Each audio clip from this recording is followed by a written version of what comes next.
Good morning everyone. मैं सुदर्शन कुमार, आपका अपना चैनल SMITI जोन में फिर से एक बार आप लोगों का स्वागत करता हूं। आज के इस वीडियो में मैं आप लोगों को DC धारा जनित्र चैप्टर के कुछ वस्तुनिष्ठ प्रश्न के बारे में बताऊंगा, जो आपके UPPCL TG2 एग्ज़ाम के लिए काफ़ी हेल्पफुल होगा। साथ ही साथ वैसे विद्यार्थी जो सेमेस्टर या एनुअल का एग्ज़ाम की तैयारी कर रहे हो, उनके लिए भी काफ़ी हेल्पफुल है। तो चलिए हम स्टार्ट कर रहे हैं। इससे पहले हम क्वेश्चन नंबर 20 तक बता चुके हैं। आज क्वेश्चन नंबर 21 से स्टार्ट करते हैं। देखिए, क्वेश्चन नंबर 21 में कह रहा है DC जनित्र में वोल्टेज निर्माण नहीं होने का मुख्य कारण क्या है। DC जनित्र में कह रहा है वोल्टेज निर्माण का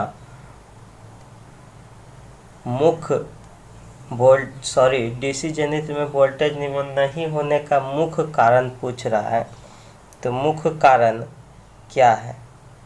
तो देखिए, DC जनित्र में वोल्टेज निर्माण नहीं होने का मुख्य जो कारण है, मुख्य कारण ये है कि ब्रश उचित संपर्क में नहीं है।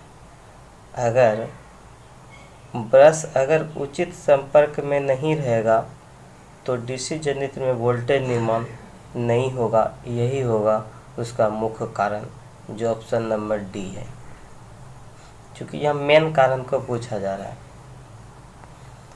चलिए 22 नंबर क्वेश्चन को देखिए। कहता है यदि जनित्र का निर्माण पूर्ण लोड प्राप्त करने के लिए किया जाता है तो नो लोड वोल्टेज ड्रॉप लगभग होता है। देखिए, इस क्वेश्चन में कह रहा है यदि जनित्र का निर्माण पूर्ण लोड धारा प्राप्त करने के लिए किया जाता है तो नो लोड वोल्टेज ड्रॉप कितना होता है। तो देखिए, नो लोड जो वोल्टेज ड्रॉप होगा जनित्र में, वो लगभग 5 से 8% होता है, जो ऑप्शन नंबर ए सही है। उसके बाद 23 नंबर क्वेश्चन को देखिए, क्या कहता है कि लगातार कार्य करने वाले DC जनित्र के इंसुलेशन प्रतिरोध का मान कम होने का कारण। लगातार कार्य करने वाले DC जनित्र के इंसुलेशन प्रतिरोध का मान कम होने का कारण क्या है। अगर कोई भी DC जनित्र लगातार काम कर रहे हैं तो जनित्र के इंसुलेशन प्रतिरोध का कम होने का कारण क्या होगा, इसके बारे में पूछ रहा है इस क्वेश्चन में। तो इंसुलेशन प्रतिरोध कम होने का कारण है आर्मेचर तथा रॉकर आर्म का ब्रश चूर्ण जमा हो जाना। देखिए, आर्मेचर तथा रॉकर आर्म पर ब्रश चूर्ण जमा हो जाना, जो ये ऑप्शन नंबर बी देख रहे हैं, वो सही होगा। उसके बाद चलिए 24 नंबर क्वेश्चन। 24 नंबर क्वेश्चन में कह रहा है कि DC जनित्र में यदि ब्रशों को कुछ फॉरवर्ड शिफ्ट कर दिया जाए तब आर्मेचर प्रतिक्रिया का प्रभाव होगा। देखिए, DC जनित्र में यदि ब्रशों को कुछ फॉरवर्ड शिफ्ट कर दिया जाए तब आर्मेचर प्रतिक्रिया क्या होगा। कुछ फॉरवर्ड शिफ्ट अगर कर देंगे ब्रश को, तब प्रतिक्रिया का वह प्रभाव आपको एक विचुंबकन प्रभाव और चुंबकन प्रभाव, ये AB दोनों देखने को मिलेगा, जो ऑप्शन नंबर सी सही है। चलिए उसके बाद चलिए 25 नंबर क्वेश्चन। 25 नंबर क्वेश्चन में देखिए, कहता है एक DC जनित्र में ब्रश का तनाव जिसके कार्य के लिए बहुत महत्वपूर्ण होता है अत्यधिक ब्रश प्रभाव से। देखिए, कहता है कि एक DC जनित्र में ब्रश का तनाव उसके कार्य के लिए बहुत महत्वपूर्ण होता है अत्यधिक ब्रश प्रभाव से। तो इस क्वेश्चन को समझिए। तो इसमें क्या होगा कि कम्यूटेटर अति तप्त होगा एवं सतह घिस जाएगा। अत्यधिक प्रभाव से कम्यूटेटर अति तप्त हो जाएगा तथा सतह क्या हुआ, घिस जाकर एक डीसी जनित्र में ब्रश का तना उसके कार्य के लिए बहुत महत्वपूर्ण है। जाहिर सी बात है, डीसी जनित्र में जो ब्रश का तनाव जो होता है उसके कार्य के लिए बहुत महत्वपूर्ण है। अत्यधिक ब्रश प्रभाव से कम्यूटेटर क्या होगा, कम्यूटेटर अति तप्त होगा एवं सतह घिस जाएगा, जो ऑप्शन नंबर डी आपका सही है। उसके बाद चलिए 26 नंबर क्वेश्चन कह रहा है कि डीसी जनित्र की वोल्टेज को बढ़ाने की सरल विधि। डीसी जनित्र की वोल्टेज को बढ़ाने की सरल विधि क्या है। तो डीसी जनित्र में यदि वोल्टेज को बढ़ाना है तो इसका सरल विधि क्या है। तो देखिए, वोल्टेज बढ़ाने का सबसे सरल विधि यही है कि घूर्णन गति को बढ़ा देना। यदि आप घूर्णन गति बढ़ाते हैं तो उसका क्या होगा, वोल्टेज भी बढ़ जाएगा, जो ऑप्शन नंबर बी सही है। उसके बाद चलिए 27 नंबर कहता है डीसी जनित्र में ब्रश का विस्थापन किया जाता है। ब्रश का जो विस्थापन किया जाता है डीसी जनित्र में, तो वो क्रॉस प्रभाव को उदासीन करने के लिए। देखिए, डीसी जनित्र में जो ब्रश का विस्थापन है, आखिर हम लोग ब्रश का विस्थापन क्यों करते हैं। तो ब्रश का विस्थापन करने का मुख्य उद्देश्य है क्रॉस चुंबकीय प्रभाव को उदासीन करने के। जो उसमें जो क्रॉस चुंबकीय प्रभाव होता है उसको क्या करना है, उदासीन करने के लिए हम लोग ब्रश को विस्थापित करते हैं। उसके बाद चलिए 28 नंबर कहता है डीसी जनित्र में उच्चतम दक्षता के लिए निम्न में से कौन सी शर्त लागू होगी। डीसी जनित्र में उच्चतम दक्षता के लिए, तो उच्चतम दक्षता के लिए कौन सी शर्त लागू होगा। तो ये देखिए, परिवर्तनीय क्षति इज इक्वल टू नियत क्षति। परिवर्तनीय क्षति इज इक्वल टू नियत क्षति, जो ऑप्शन नंबर बी सही है। उसके बाद चलिए 29 नंबर क्वेश्चन कहता है कि डीसी जनित्र में कम्यूटेटर पर लगे ब्रश का अपनी ज्यामितीय उदासीन स्थिति से बदलने का मुख्य उद्देश्य है। देखिए, डीसी जनित्र में कम्यूटेटर पर लगे ब्रश का अपनी ज्यामितीय उदासीन स्थिति से बदलने का मुख्य उद्देश्य है। मुख्य उद्देश्य क्या है। तो देखिए, अपनी ज्यामितीय उदासीन स्थिति से बदलने का मुख्य उद्देश्य यह है कि स्पार्किंग को रोकने के लिए। ठीक है, इसको मुख्य स्थिति से क्यों बदलते हैं, बदलने का मुख्य रीजन ये है कि स्पार्किंग की रोकथाम के लिए। ठीक है, जो ऑप्शन नंबर बी सही है, स्पार्किंग को रोकने के लिए।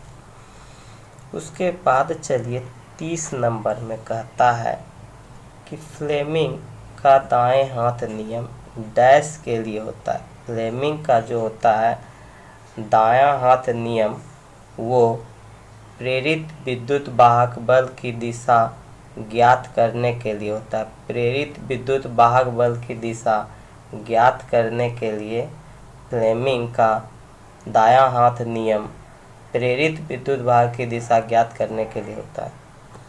31 नंबर क्वेश्चन को समझिए। कहता है एक डीसी जनित्र में प्रेरित विद्युत वाहक ज्ञात करने का सूत्र। एक डीसी जनित्र में पूछ रहा है कि विद्युत वाहक बल का सूत्र किससे ज्ञात किया जाता है। तो देखिए, E is equal to Z M Z phi, जो ये देख रहे हैं इसके द्वारा ज्ञात किया जाता है। E is equal to phi Z M P by A बटे 60, इसके द्वारा हम लोग ज्ञात करते हैं। क्लियर। उसके बाद चलिए m के जगह पे यहाँ जो है ना n होगा। ठीक है, ये m है तो यहाँ पे n होगा, नंबर ऑफ टर्न। उसके बाद चलिए 32 नंबर क्वेश्चन के देखिए। 32 नंबर क्वेश्चन में कह रहा है कि रोधन सामग्री जो डीसी जनित्र के कम्यूटेटर क्षेत्रों के बीच में प्रयोग किया जाता है लगाई जाती है। देखिए, रोधन सामग्री जो डीसी जनित्र के कम्यूटेटर क्षेत्रों के बीच में लगाई जाती है, आखिर वो कौन सा हम लोग रोधन सामग्री लगाते हैं उसके बारे में पूछ रहा है। तो ये जो रोधन सामग्री हम लोग लगाते हैं ये कम्यूटेटर के बीच में ये फाइबर होता है। ये कौन सा होता है? फाइबर, जो ऑप्शन नंबर सी सही है। उसके बाद चलिए 33 नंबर में कह रहा है डीसी जनित्र में ब्रश पर लचीले कॉपर पिग टेल लगाने का उद्देश्य। डीसी जनित्र में ब्रश पर लचीले कॉपर पिग टेल लगाने का उद्देश्य क्या है? पिग टेल हम लोग क्यों लगाते हैं? तो इसका लगाने का मुख्य उद्देश्य ये है कि धारा को ब्रश से होल्डर तक पहुंचाने के लिए। धारा को ब्रश से होल्डर तक पहुंचाने के लिए हम लोग डीसी जनित्र में ब्रश पर लचीले कॉपर पिग टेल लगाने का उद्देश्य। ठीक है, तो ये ऑप्शन नंबर सी सही है। उसके बाद चलिए 34 नंबर की ओर। 34 में कहता है किसी शंट जनित्र के द्वारा पर्याप्त विद्युत वाहक बल पैदा करने के लिए शंट फील्ड सर्किट का प्रतिरोध क्या होना चाहिए? देखिए, किसी शंट जनित्र द्वारा पर्याप्त विद्युत वाहक बल पैदा करने के लिए शंट फील्ड सर्किट का प्रतिरोध क्या होना चाहिए? तो ये होना चाहिए आपका क्रिटिकल प्रतिरोध से कम होना चाहिए। ठीक है, क्रिटिकल प्रतिरोध से कम होना चाहिए। जब हमको पर्याप्त विद्युत वाहक बल पैदा करना है तो शंट फील्ड सर्किट का प्रतिरोध क्रिटिकल प्रतिरोध से कम होना चाहिए, जो ऑप्शन नंबर बी सही है। उसके बाद चलिए 35 नंबर क्वेश्चन को देखिए। कहता है निम्न में कौन सा जनित्र बिना अवशिष्ट चुंबक के भी विद्युत वाहक बल पैदा कर सकते हैं? कौन सा ऐसा जनरेटर है जो बिना अवशिष्ट चुंबक के ही विद्युत वाहक बल पैदा कर सकता है? तो उसके लिए जो है आपका पृथक उत्तेजित जनित्र है। पृथक उत्तेजित जनित्र जो है बिना अवशिष्ट चुंबकत्व के भी वो विद्युत वाहक बल पैदा कर सकता है, जो ऑप्शन नंबर डी सही है। उसके बाद चलिए 36 नंबर क्वेश्चन कहता है यदि किसी डीसी शंट जनित्र का अवशिष्ट चुंबकत्व समाप्त हो जाए तो उसे पुनः प्राप्त करने के लिए, यदि किसी डीसी शंट जनित्र का अवशिष्ट चुंबकत्व समाप्त हो जाए तो उसे पुनः प्राप्त करने के लिए क्या करना चाहिए? तो पुनः प्राप्त करने के लिए हम लोग को क्या करना चाहिए? शंट फील्ड को कुछ मिनट के लिए बैटरी से संयोजित कर देना चाहिए, जो ऑप्शन नंबर बी सही है। ठीक है, उसके बाद चलिए 37 नंबर क्वेश्चन। 37 नंबर क्वेश्चन में कह रहा है किसी डीसी स्व उत्तेजित जनित्र में अवशिष्ट चुंबकत्व समाप्त हो जाने का मुख्य कारण। किसी डीसी स्व उत्तेजित जनित्र में अवशिष्ट चुंबकत्व समाप्त हो जाने का प्रमुख कारण क्या है? प्रमुख कारण ये है कि भारी ओवरलोड, गंभीर शॉर्ट और सी में जनित्र को लंबे समय तक निष्प्रयोजन अवस्था में रखना। उपरोक्त में से सभी, ये ऑप्शन नंबर जो डी देख रहे हैं ये चारों सही है कि किसी डीसी स्व उत्तेजित जनित्र में अवशिष्ट चुंबकत्व समाप्त हो जाने का प्रमुख कारण ये है। ठीक है, उसके बाद चलिए 38 नंबर क्वेश्चन में कहता है कि स्थिर वोल्टेज बैटरी चार्जिंग विधि के लिए कौन सा जनित्र उपयुक्त होता है? स्थिर वोल्टेज बैटरी चार्जिंग विधि के लिए कौन सा जनित्र उपयोग होता है? तो उसके लिए हम लोग शंट जनित्र का उपयोग करते हैं, जो ऑप्शन नंबर बी सही है कि स्थिर वोल्टेज बैटरी चार्जिंग के लिए। यानी अब सीधा से समझिएगा कि बैटरी चार्जिंग के लिए हम लोग शंट जनरेटर का उपयोग करते हैं। उसके बाद चलिए 39 नंबर में कहता है कि डीसी शंट जनित्र की आर्मेचर धारा गणना निम्न सूत्र से की जाती है। डीसी शंट जनित्र की आर्मेचर धारा की गणना निम्न सूत्र से की जाती है। किसके द्वारा करते हैं? तो ये देखिए, ये जो आर्मेचर सूत्र की जो हम लोग गणना करेंगे, ये I A is equal to I L minus I S H, जो ऑप्शन नंबर डी आपका सही है। उसके बाद चलिए 40 नंबर क्वेश्चन को समझिए। 40 नंबर क्वेश्चन में देखिए क्या कहता है। एक डीसी शंट जनित लोड को 15 एम्पियर धारा प्रदान करता है। यदि टर्मिनल वोल्टेज का मान 220 वोल्ट हो तथा शंट फील्ड प्रतिरोध का मान 220 ओम हो तो आर्मेचर धारा का मान ज्ञात करना है। देखिए, आर्मेचर धारा का मान ज्ञात करना है। तो आर्मेचर धारा का मान ज्ञात करने के लिए सर्वप्रथम हमको क्या करना पड़ेगा? सर्वप्रथम हम लोग शंट फील्ड धारा का मान निकालते हैं। तो I S H is equal to कितना होगा? 220 वोल्ट बटे 220 ये ओम शंट फील्ड प्रतिरोध। जब आप इसको कटाएंगे तो ये 1 एम्पियर होगा। और देखिए, आर्मेचर धारा इज इक्वल टू आपका होगा आई एस एच प्लस आई लोड करंट। तो ये आपका हो गया 1 अब प्लस आपका ये 15 बराबर ये आपका 16 जो होगा, यानी 16 एम्पियर, जो ऑप्शन नंबर आपका सी सही है। ठीक है। 41 नंबर क्वेश्चन देखिए क्या कहता है। कहता है लंबी प्रेशर लाइन के द्वारा किसी लोड को स्थिर वोल्टेज प्रदान करने के लिए कौन सा कंपाउंड जनित्र उपयोग किया जाता है? लंबी प्रेशर लाइन के लिए किसी लोड को स्थिर वोल्टेज प्रदान करने के लिए कौन सा कंपाउंड जनित्र उपयोग किया जाता है? तो उसके लिए हम लोग करते हैं ओवर कंपाउंड जनरेटर का, जो ऑप्शन नंबर ए सही है। 42 नंबर क्वेश्चन को समझिए।